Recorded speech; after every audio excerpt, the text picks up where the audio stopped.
성도님을 뵈니 행복합니다. 네, 행복합니다. 네. 네, 우리는 함께 지금 사도행전 말씀을 묵상하고 있습니다. 사도행전 말씀을 통하여서 성령의 임하신 그 은혜, 성령의 임하심으로 말미암아 성도들에게 교회들에게 나타나는 그 은혜에 대해서 함께 묵상하고 있습니다. 사도행전은 말 그대로 사도들의 행함을 쓴 기록이죠. 액츠라고 합니다. 사도들의 행함을 나타낸 성경입니다. 사도행전의 이야기가 사도들의 이야기를 중심으로 쓰여졌지만 더 중요한 것은 성령님이 임하심으로 말미암아 성령님이 주체가 되셔서 사도들을 이끌어 가셨다라는 것입니다. 그래서 이 사도행전의 주인공은 엄연하게 말을 하면 사도들이 아니라 성령님이다라고 말씀할 수 있을 것입니다. 그렇기 때문에 사도행전에서 우리가 볼 수 있는 가장 중요한 사건은 무엇이죠? 바로 성령께서 오신 사건입니다. 그것이 바로 사도행전에서 가장 중요한 사건이죠. 그래서 예수님은 사도들에게 말씀하시기를 성령이 오시기까지 기다리라라고 말씀하셨던 것입니다. 성령이 오실 때 나타나는 현상이 있습니다. 오순절날 초대교회 우리가 묵상하는 이 제자들, 성도들에게서뿐만 아니라 지금도 마찬가지고 성령께서 임하실 때 동일하게 나타나는 현상이 있습니다. 그것은 무엇입니까? 성령님이 주시는 꿈을 꾸는 것입니다. 성령이 주시는 꿈을 가슴에 품고 하나님께서 우리를 통하여서 일하실 것을 기뻐하실 일들을 소망하며 함께 나아가는 것입니다. 예수님을 경험하는 것과 예수님을 믿는 것과 예수님을 가슴에 품는 것은 다른 이야기입니다. 제자들도 3년간 예수님을 경험했습니다. 예수님을 믿었어요. 그런데 예수님께서 꾸시는 꿈을 제자들이 함께 품지는 못했습니다. 다른 이야기죠. 어제 교육자들과 함께 모임을 하는데 우리 청년부 담당 강도사님께서 기도 제목을 내어놓으시기를 우리 청년들의 가슴에 예수의 심장이 심겨지도록 기도해 달라라고 요청하셨습니다. 그 기도 제목을 듣는 것만으로도 제 심장이 함께 뛰는 것 같아요. 그래서 얼마나 기쁘고 감사한지. 성령께서 우리의 삶 가운데 임하시면 성령님이 이식되는 거죠. 그리스도께서 이식되는 것입니다. 그리스도의 심장이 어떻게 청년들에게, 제자들에게 심겨질 수 있습니까? 제자들은 예수님을 3년이나 따라다녔습니다. 3년을 예수님을 따라다녔다고 예수님의 심장이 그들의 가슴에 심겨졌습니까? 그렇지 않죠. 예수님이 떠나신 이후에 제자들이 함께 모여서 기도할 때 그때 예수님의 심장이 제자들의 가슴에, 심장에 함께 새겨졌던 것입니다. 예수님이 떠나신 이후에 성령님이 오심으로 말미암아 제자들에게 그리스도의 심장이 드디어 뛰기 시작한 거죠. 누가복음 9장에 보면 예수님의 생애 가운데 가장 중요한 사건 중에 하나가 나옵니다. 예수님 생애에서 가장 중요한 사건을 5대 사건이라고 하는데 예수님께서 성육신 하신 거죠. 그리고 두 번째 변화산 사건입니다. 그리고 세 번째가 그리스도의 십자가 죽으심, 네 번째가 부활하심, 다섯 번째가 승천하심. 이것을 예수님의 5대 가장 중요한 사건이라고 해요. 그래서 첫 번째 성육신 하심과 세 번째, 네 번째, 다섯 번째 십자가 죽으시고 부활하시고 승천하신 그 이야기 가운데 공생에서 가장 중요한 한 가지 사건이 있죠. 변화산 사건입니다. 누가복음 9장에 보면 예수님이 변화산에서 산에서 제자들과 함께 기도하실 때 영광스럽게 변하시는 모습이 나오고 있습니다. 누가복음 9장 29절 30절입니다. 기도하실 때 용모가 변화되고 그 옷이 휘어져 광채가 나더라. 문득 두 사람이 예수와 함께 말하니 이는 모세와 엘리야라. 베드로와 야고보, 요한이 예수님과 함께 산에 올라갔습니다. 그때 비몽사몽간에 예수님이 두 사람과 함께 영광스러운 모습으로 변화되신 것을 보았습니다. 그때 제자들은 예수님께 무엇을 요청합니까? 누가복음 9장 33절입니다. 두 사람이 떠날 때에 베드로가 여짜오되 예수께 여짜오되 주여 우리가 여기 있는 것이 좋사오니 우리가 초막 셋을 짓되 하나는 주를 위하여 하나는 모세를 위하여 하나는 엘리야를 위하여 하사이다 하되 자기가 하는 말을 자기도 알지 못하더라. 제자들은 예수님께 무엇을 요청했습니까? 예수님께 이 영광스러운 장소에 머물렀으면 좋겠습니다 라는 것을 요청했습니다. 하지만 그 영광 가운데 이 제자들이 하나님 그 영광을 보고서도 이 제자들이 자기들이 무슨 말을 하고 있는지 그것도 제대로 알지 못했죠. 그때 하나님이 선포하시는 것입니다. 누가복음 9장 31절입니다. 영광 중에 나타나서 장차 예수께서 예루살렘에서 별세하실 것을 말할세. 영광 중에 예수님께서 말씀하신 것은 무엇입니까? 예수님이 죽으신다라는 거죠. 예루살렘에서 죽으신다라는 것입니다. 예수님의 죽으심을 공생에 예수님이 성육신 하시고 오시고 십자가, 부활, 승천 그 위에 가장 중요한 사건 변화사 사건인데 그때 하나님께서 말씀하신 것은 무엇이냐면 예수님이 예루살렘에서 죽으신다라는 거죠. 예수님께서 예루살렘에 죽으셔야만 하나님의 영광이 이루어질 수 있기 때문입니다. 그러나 제자들은 무엇을 원하고 있어요? 그 자리에 예수님과 함께하길 원하고 있습니다. 그 영광스러운 자리에 머물러서 엘리야와 모세와 예수님과 그 제자들이 그곳에 있었으면 좋겠다라는 거죠.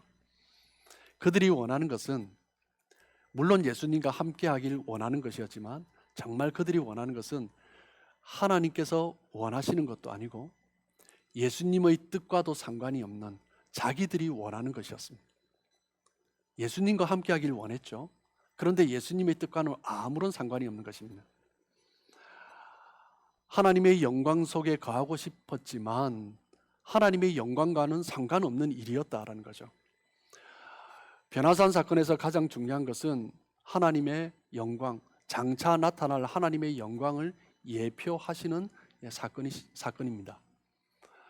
이 변화산 사건에서 하나님의 영광을 예표하지만 동시에 하나님의 영광을 보고서도 신앙생활을 하면서도 하나님의 뜻과 예수님의 뜻과는 상관없는 신앙생활을 할 수 있다라는 것을 보여주고 있는 것입니다.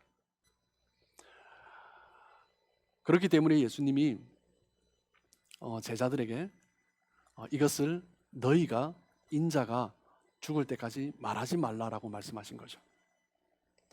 여전히 하나님의 뜻과 예수님의 뜻과는 상관없는 생각, 자기 계획을 말하고 있기 때문입니다. 예수님이 이 땅에 계시는 것만으로는 제자들이 예수님이 제자들과 함께 계시는 것만으로는 제자들이 예수님의 뜻을 다 깨달을 수도 없고 예수님의 심장을 그 가슴에 새길 수도 없기 때문에 예수님께서 죽으셔야 했던 것입니다. 예수님이 죽으심으로 말미암아서 하나님께서 보내신 성령, 예수님께서 보내신 성령이 제자들에게 임할 수 있기 때문이죠. 예수님이 십자가에 못 박히시고 죽으셔야만 성령께서 임하셔서 제자들에게 그 내면 가운데 비로소 임재하실 수 있기 때문입니다.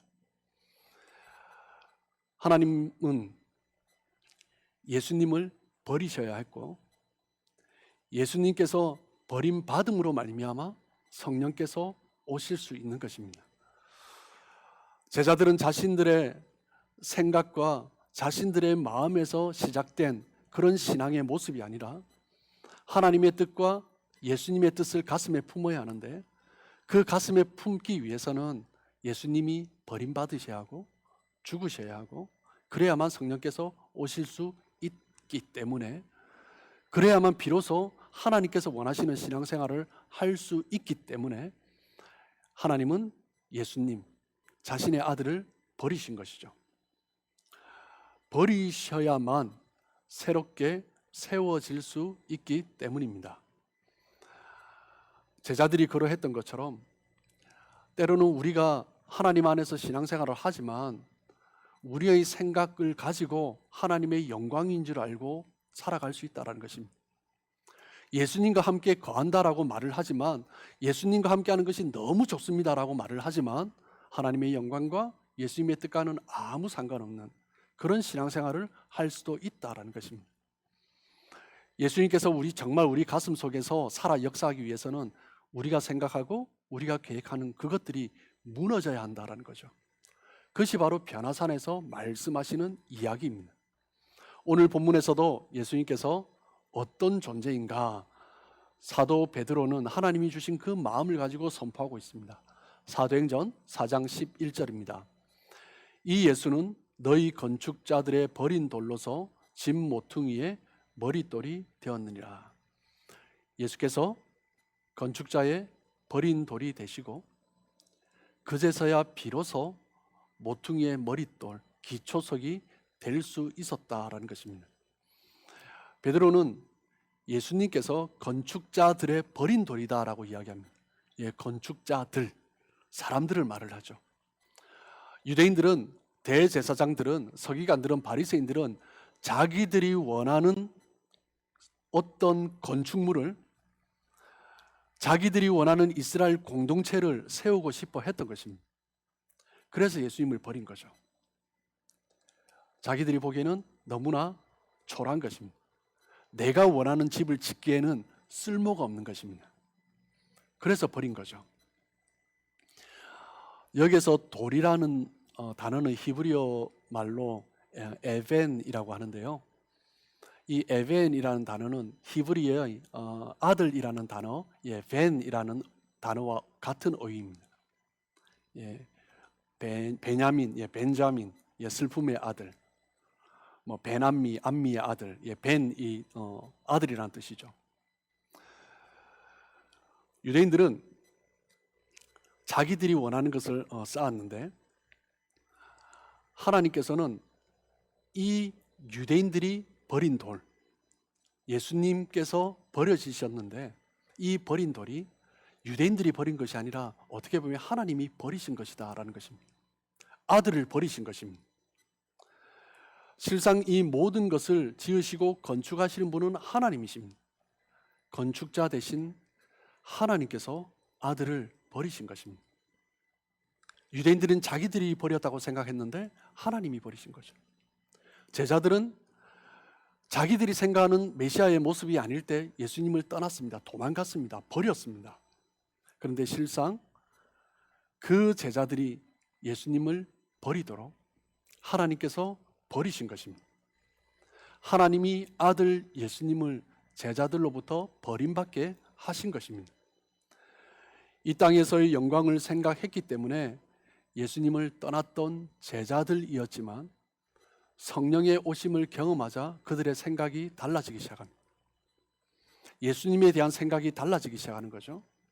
하나님의 영광에 대한 생각이 달라지기 시작하는 것입니다. 더 이상 유대인들이 그랬던 것처럼 제자들도 이 땅의 영광이 아니라 하나님이 계획하시고 예수님이 꿈꾸셨던 그 영광을 생각하기 시작한 것입니다. 성령님의 오심으로 말미암아 제자들은 그제서야 비로소 성령이 주시는 예수님이 꿈꾸셨던 그 꿈을 꾸기 시작하게 된 것입니다. 그 꿈을 꿀 때 꿈꾸는 사람들의 특징이 있습니다. 무엇입니까? 눈에 보이는 당장 눈앞에 있는 것에 매이지 않습니다. 이제 제자들이 그렇게 변화되어 가는 거죠. 죽음을 이기시고 무덤에서 부활하셔서 승천하시고 하나님 우편에 앉아 계신 예수님께서 이제는 지금 제자들과 함께 성령으로 계시기 때문에 이제는 제자들은 어떤 것도 두려워하지 않고 어떤 어려움에도 흔들리지 않는 그런 담대함, 확신, 믿음의 용기가 생기게 된 것입니다. 영원한 생명 되시는 예수 그리스도의 이름을 붙들었던 제자들은 더 이상 어떤 고난도 어떤 핍박에도 심지어 죽음의 위협에도 흔들리지 않는 그런 담대함, 요동치 않는 그 힘이 생기게 된 거죠. 성령께서 임하실 때 우리 가운데 나타나는 가장 중요한 사건이 있습니다. 그것은 무엇입니까? 예수 그리스도에 대한 확신이 생기는 것입니다. 예수님을 품게 되는 거죠. 예수님이 나와 함께 하신다는 확신이 생기게 되는 것입니다. 성령님이 임하실 때, 성령의 은혜를 체험할 때 많은 사람들이 어떤 신비적인 것을 생각하고 어떤 놀라운 일들을 생각하지만 그것보다 더 중요한 것이 바로 예수님이 나와 함께 하신다는 그 확신인 것입니다. 우리가 이 세상을 살아가면서 많은 어려움들이 있습니다. 환난이 있습니다. 예기치 못한 슬픔들이 있습니다. 때로는 어떤 유혹도 이겨낼 수 있을 것 같다가도 또 흔들리고 넘어지고 두렵고 무섭고 한없이 약해질 때가 있습니다. 어떨 때는 주변의 일들이 너무 힘들고 때로는 사람들도 싫어질 때가 있습니다. 이 상황 가운데 우리에게 정말 필요한 것은 무엇입니까? 성령께서 우리를 붙들어 주시고 하나님이 나와 함께 하신다는 확신이죠. 예수님께서 나와 함께 하신다는 확신입니다. 하나님이 나와 함께 하신다는 그 확신이 있을 때 우리는 어떤 환경에도 흔들림 없이 요동함 없이 그리스도의 이름을 붙들고 의지하고 담대히 나아갈 수 있는 것입니다. 오순절 성령의 오심을 경험한 베드로와 제자들이 그리스도의 십자가와 부활을 선포하자 유대인들이 제사장들과 서기관 바리새인들, 그 유대 지도자들이 그 제자들을 감옥에 가두어 버렸습니다. 사도행전 4장 3절입니다. 그들을 잡음에 날이 이미 저물었으므로 이튿날까지 가두었으나 예수 그리스도의 오심, 성령을 경험한 제자들이 그리스도의 십자가와 부활을 선포하자 그로 말미암아 안전뱅이가 일어나고 사람들이 모여들자 그 종교 지도자들은 이들을 감옥에 가두어 버리는 거죠. 제자들의 입장에서 한번 보십시오. 성령이 오셨습니다. 우리의 삶 가운데 새로운 능력이 일어나죠. 변화가 일어나죠. 기적이 일어나죠. 우리의 삶의 모든 것이 바뀔 것 같습니다. 그런데 성령이 임하셨는데 그 이후에 따라오는 것은 내가 생각하는 놀라운 일들, 어떤 안락함이나 평탄함이 아니라 뭐가 따라왔어요? 고난이 따라오는 것입니다. 이전에도 어려움이 있었는데 더 심한 고난이 따라오는 거죠. 이전에는 예수를 믿는 것에 대해서, 예수를 따르는 것에 대해서 사람들이 비록 조롱하고 비난했지만 이제는 감옥에 가두어 버리는 것입니다. 언제요? 성령님의 오심을 경험하고 난 뒤에 그렇게 된 것입니다. 그런데 이제는 제자들은 달라졌습니다. 여전히 고난이 있지만, 고난이 더 심해졌지만 제자들은 더 이상 흔들리지 않습니다. 예수님을 부인하거나 이제는 더 이상 도망가지 않게 되는 거죠. 사도행전 4장 4절입니다. 말씀을 들은 사람 중에 믿는 자가 많으니 남자의 수가 약 5천이나 되었더라. 사도행전에서 우리가 발견할 수 있는 것은 무엇입니까? 성령이 오신 이후에도 여전히 고난이 있지만 달라진 것은 부흥이 일어난다는 것입니다. 믿는 사람이 생긴다는 거죠. 하나님의 나라가 더 굳건하게 세워지기 시작한다는 것입니다. 성령이 오신 이후에 베드로가 설교할 때 남자만 3,000명이 세례를 받았어요. 그런데 베드로와 요한이 안전뱅이를 일으키고 난 이후에 남자들만 5,000명이 믿게 되었습니다. 남자만 5,000명이면 여자와 아이들까지 포함하면 좋기 15,000 이상은 되겠죠. 지금 이 시대에도 그런 공동체가 있다면 대형 교회죠. 성령이 임하시면 일어나는 현상이 무엇입니까? 부흥이 일어나는 것입니다. 믿는 사람이 생기는 거죠. 성령이 임하셨다는 것은 하나님이 임하셨다는 거죠. 성령은 하나님의 영이십니다. 성령이 임하셨다는 것은 하나님이 일하신다는 것입니다. 그전에는 내 생각을 가지고 내 뜻을 가지고 생각하고 주장하고 행동했다면 성령을 받으면 이제는 내 생각이 내려놔지고 내 뜻이 사그라들기 시작하고 하나님의 뜻이 드러나고 하나님께서 직접 일하시는 것을 경험하기 시작하는 것입니다. 성령님이 오심으로 말미암아 제자들은 예수님에 대한 확신이 생겼어요. 예수님이 함께 하신다는 확신이 생겼어요. 그 확신은 무엇입니까? 예수님이 일하신다라는 것입니다. 하나님이 일하신다라는 것입니다. 전에는 자기가 이랬기 때문에 자기가 드러나고 자기가 이랬기 때문에 두렵고 무서웠지만 이제는 하나님이 일하시기 때문에 두려움이 없어지는 거죠. 그렇기 때문에 그 당시 최고의 권력층인 대제사장들과 서기관들, 바리새인들, 그 유대 지도자들 앞에서 베드로와 제자들은 담대하게 예수님을 선포하는 것입니다. 사도행전 4장 8절입니다. 이에 베드로가 성령이 충만하여 이르되 백성의 관리들과 장로들아. 예전에는 베드로가 예수님께서 끌려가려 하실 때 대제사장의 종 말고의 길을 자르기까지 담대한 사람이었습니다. 그런데 예수님께서 잡혀가시고 고난의 길을 걸어가시자 베드로는 급격히 흔들리기 시작합니다. 예수님을 따르는 무리 중에 하나라고 말을 할 때 아니다라고 부인했죠. 저주하면서까지 부인했습니다. 그런데 오늘 베드로는 예전에는 감히 얼굴을 들어서 보지 못했던, 반박하지 못했던 그 종교 지도자들 앞에, 그것도 대제사장들의 문중 앞에서 똑바로 서서 선포하는 것입니다. 담대하게 외치는 거죠. 사도행전 4장 10절입니다. 너희와 모든 이스라엘 백성들은 알라. 너희가 십자가에 못 박고 하나님이 죽은 자 가운데서 살리신 나사렛 예수 그리스도의 이름으로 이 사람이 건강하게 되어 너희 앞에 섰느니라. 제자들은 그 권력자들 앞에서 예수님의 죽으심과 십자가와 그리고 다시 살아나심, 부활을 선포하신 거죠. 어떻게 이것이 가능해졌습니까? 확신 때문입니다.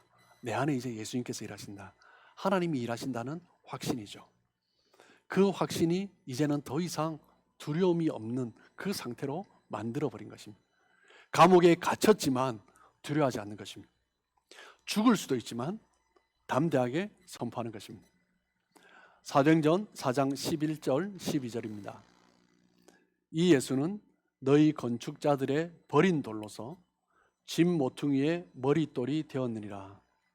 다른 이로서는 구원을 받을 수 없나니 천하 사람 중에 구원을 받을 만한 다른 이름을 우리에게 주신 일이 없음이라. 세상 사람들이 보기에는 예수님이 너무나 초라하게 보였습니다. 그래서 버렸죠. 예수님을 조롱하고 멸시했습니다. 심지어 제자들조차, 심지어 예수님을 따랐던 그 무리들조차 예수님을 버리고 이제는 다른 것을 의지하며 떠나갔습니다. 예수 그리스도를 믿는 많은 그리스도인들조차도 예수님을 믿고 따르다가도 어떤 문제가 생기면 예수님이 아니라 다른 것을 붙드는 경우가 너무나 많습니다. 예수님을 멸시하는 거죠. 그런데 성령이 임하시고 난 이후에 예수님을 바라보는 시각이 달라집니다. 버린 돌이 아니라 모퉁이 돌이다라는 거죠. 우리가 바라보기에 인간적으로 볼 때는 흠모할 만한 것이 없는 그런 존재로 보이지만 예수님께서 기초돌이 되셔서 하나님께서 꿈꾸시는 그 공동체를 세우는 시작이 되신다라는 확신이 생기는 것입니다.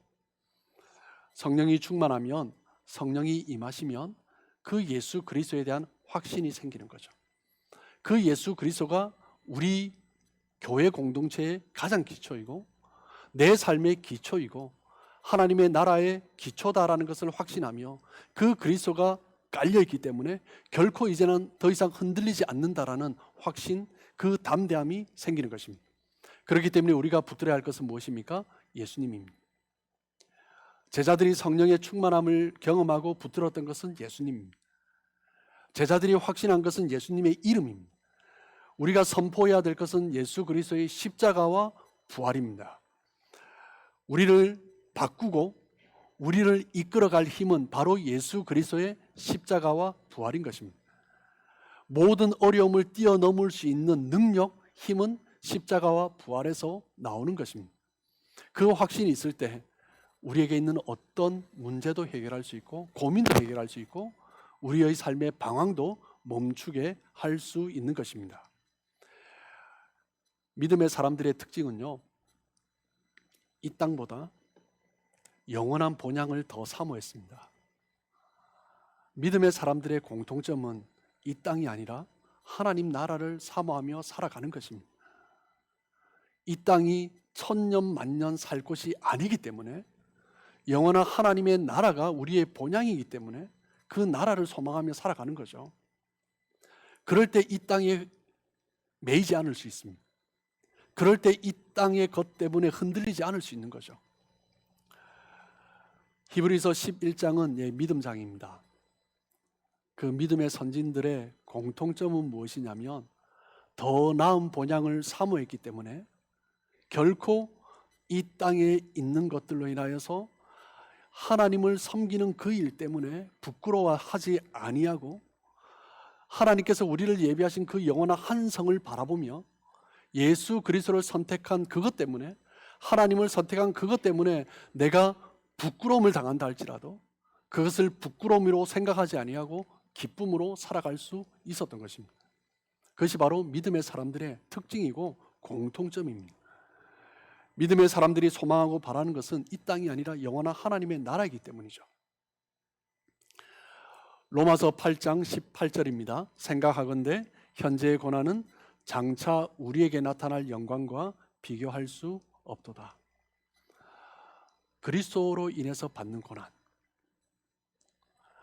그리스도로 인해서 받는 어려움, 때로는 그리스도로 인해서 경험하게 되는 부끄러움, 그 모든 것도 장차 하나님의 나라에서 받을 영광과 좋게 비교할 수 없다라고 선포하고 있습니다. 사랑하는 성도 여러분, 우리 그리스도인은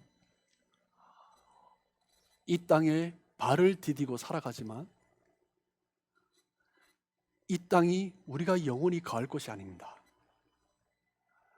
그렇기 때문에 그리스도인은 이 땅에서의 평탄함을 추구하면서 살아가는 사람이 아닙니다. 이 땅에서 안락함을 추구하고 살아가는 사람이 아닙니다. 우리의 영광은 이 땅이 아니라 영원한 하나님의 나라에 있기 때문이죠. 예수님께서 육신을 입으시고 이 땅에 오셨습니다. 이 땅에 오셔서 예수님께서 하신 공생의 일은 무엇입니까? 공생의 5대 사건 공통점이 있습니다. 성육신 하신 사건은 하늘 보좌를 버리시고 지극히 낮아지신 것입니다. 두 번째 변화산 사건은 그 영광이 그리스도의 죽으심으로 말미암아 나타난다는 것을 보여준 것입니다. 그리고 공생의 중요한 사건 마지막 세 가지, 십자가 죽으심과 부활하심 그리고 승천하심, 그 모든 것은 그리스도께서 버림받으심으로 말미암아 다시 회복되는 것을 보여주고 있는 것입니다. 예수님께서도 이 땅에 오시면서 버림당하셨습니다. 예수님은 버림받으신 아들이셨습니다. 예수님은 버림받으심으로 말미암아 모퉁이 돌이 되어주신 거죠. 고난받으시고 십자가의 죽으심으로 말미암아 영원한 하나님의 나라, 영원한 생명의 기초가 되신 것입니다. 예수님은 하나님의 나라를 세우기 위하여서 기꺼이 이 땅에서의 버림당함을 받으셨습니다. 기꺼이 이 땅에서의 고난을 감당하셨습니다. 기꺼이 이 땅에서의 수치를 감당하셨습니다. 이 땅이 우리가 살아갈, 우리 육신이 살아갈 영원한 곳이 아니기 때문이죠. 여러분, 그리스도께서 이 땅에 오셔서 선포하신 복음의 주제는요, 결코 평탄함이 아닙니다. 결코 안락함이 아닙니다. 결코 우리가 이 땅에서 누리는 부요함도 아닙니다. 이 땅에서의 삶은 일시적인 거죠. 이 땅에서의 고난도 일시적인 것입니다. 그런데 유일하게 영원한 것은 영원한 하나님의 나라입니다. 영원한 하나님의 나라에서 받을 영광이 영원한 거죠. 그래서 믿음의 사람들은 현재의 고난은 장차 우리가 받을 영광과 좋게 비교할 수 없도다 라고 말을 했던 것입니다. 여러분, 우리가 하나님의 나라를 위해서 이 땅에서 흘리는 눈물, 땀, 희생, 고난, 어려움, 때로는 오해, 부끄러움, 수치, 그 모든 것을 예수 그리스도의 이름의 영광을 위해서 감내할 때, 그때 하나님께서 우리에게 장차 그 나라에서 영원한 기쁨의 면류관, 생명의 면류관, 영광의 면류관을 주시는 거죠. 그렇기 때문에 우리는 이 땅에 어떤 어려움과 고난이 있다 할지라도 우리 그리스도인들은 하나님의 나라, 영광을 소망하며 살아갑니다. 사도 바울도 자신의 영적 아들 디모데에게 이야기합니다. 복음과 함께 고난을 받으라. 복음에는 고난이 따라옵니다. 복음과 함께 이 땅에서 영광을 누리라라고 말하지 않습니다. 예수님도 하나님도 사도 바울도 어떤 성경도 복음은 이 땅에서 누리는 영광을 위한 것이다라고 말하지 않습니다. 물론 이 땅에서 누리는 축복도 있습니다. 그런데 그것은 그냥 곁들여진 부스러기 은혜입니다. 하나님께서 주시는 복음으로 주시는 축복은 이 땅의 영광이 아니죠. 영원한 하나님의 영광입니다. 영원한 하나님의 영광을 위해서 예수님은 기꺼이 낮아지셨고 그 고난의 죽으심을 당하신 것입니다. 그 영광을 위해서 하나님은 기꺼이 아들, 독생자 아들 예수 그리스도를 버리신 것이요. 사도행전의 이야기는 성령의 오심을 경험한 제자들이 예수 그리스도의 이름을 선포하고 그리고 그 뒤에 따라오는 고난을 이야기하고 있습니다. 그게 사도행전 이야기의 전부입니다. 성령께서 임하셨고 제자들은 성령의 은혜를 받고 복음을 전하고 고난을 받고 죽었더라. 그것이 사도행전의 이야기입니다. 그리고 그 이야기 가운데 이야기하고 싶은 것은 그 고난 가운데서도 하나님의 교회는 굳건히 세워졌다는 거죠. 결국 사도행전 12장에서 오늘 말씀을 선포하는 베드로와 야고보는 복음을 전하다 순교를 당하게 됩니다. 그리고 사도행전 13장부터 누구의 이야기가 나와요? 사도 바울의 이야기가 나오죠. 그 성령의 은혜를 경험하고 난 이후에 사도 바울의 이야기도 십자가와 부활을 선포합니다. 그리고 그 다음에 따라오는 것이 무엇이에요? 유대인들로부터 배척을 당하죠. 그래서 쫓겨나서 이방인들에게 가서 복음을 전하다가 그러고 난 다음에 결국 다시 유대인들에게 잡혀서 로마로 압송되는 것으로 사도행전 마지막 장 28장을 끝나게 되는 것입니다. 여러분, 사도행전의 이야기는 그게 전부입니다. 제자들도 자기들의 생각에 갇혔을 때 예수님을 따랐지만 결국 예수님을 버린 거죠. 그런데 예수님께서 약속하신 그 성령의 오심을 경험하고 난 이후에 자신들이 생각하는 예수가 아니었습니다. 예수님이 받으신 고난, 그 이유를 알게 된 거죠. 이전에 자신들이 기대했던 공동체가 아니라, 이전에 유대인들이 생각했던 그 공동체가 아니라 하나님이 계획하시고 예수님이 꿈꾸셨던 그 이스라엘 공동체를 제자들도 함께 꿈꾸기 시작한 것입니다. 그 이스라엘 공동체는 이 땅에서 세워지는 것이 아니라 영원한 하나님의 나라에 세워진다는 것을 확신했기 때문에 그것을 위해서 기꺼이 이 땅에서 따라오는 고난과 희생을 감내하며 살아간 것입니다. 그것을 위해서 예수님께서 버림받으셨다는 것을 깨닫게 된 거죠. 그렇기 때문에 예수님이 꿈꾸셨던 그 하나님의 나라, 하나님이 계획하셨던 하나님의 공동체, 그 꿈과 그 소망을 가슴에 함께 품은 제자들은 이제는 더 이상 이 땅의 것에 일희일비하지 아니하고 이 땅이 마치 영원한 것처럼 그렇게 살아가지 아니하고 이 땅을 바라보면서 소망을 두고 살아가는 것이 아니라 장차 완성될 하나님의 나라를 소망하면서 기다리면서 인내하고 참고 희생하고 섬기며 사랑하며 그렇게 살아간 것입니다. 그렇게 살아갈 때 그 하나님께서 전하신 메시지가 무엇인가? 우리의 삶을 돌아보면서 선포하며 나아가는 거죠. 여러분, 우리 그리스도인들은 이 땅의 것을 바라며 살아가는 사람들이 아닙니다. 영원한 하나님의 나라를 바라며 살아가는 거죠. 영원한 하나님의 나라에 하나님께서 사랑하는 사람들이 세워져야 하기 때문에 예수님께서 오신 것이고 원수까지 사랑하신 것입니다. 제가 오늘 칼럼에도 썼지만 지난 주간 저의 영적 스승이신 정필도 목사님께서 소천을 하셨습니다. 그런데 목사님께서 외치셨던 많은 설교 중에서 또 외치고 또 외치고 항상 반복하셨던 것이 있습니다. 그리고 제자 목회자들이 모였을 때 항상 반복하셨던 말이 있습니다. 예수 믿는 자가 원수까지도 사랑하지 않으면 그것은 예수 믿는 사람이 아니다라고 말씀하셨어요.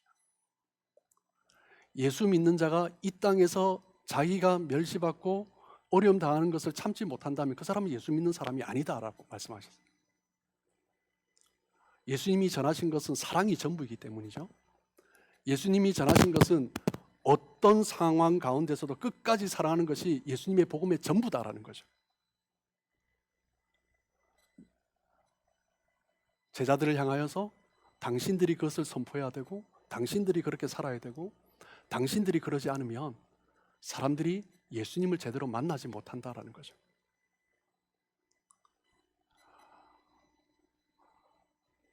우리는 어떤 사람들입니까? 우리는 이 땅의 것을 바라며 살아가는 사람들이 아닙니다. 우리는 영원한 하나님의 나라를 바라보며 살아가는 사람들입니다. 그렇기 때문에 때로는 고난이 있고 어려움이 있지만 내가 희생하고 하나님 앞에 장차 누리게 될 영광과 존귀를 바라보면서 참고 인내하고 희생하고 사랑하고 섬기며 때로는 원수까지 사랑하면서 살아가는 것입니다.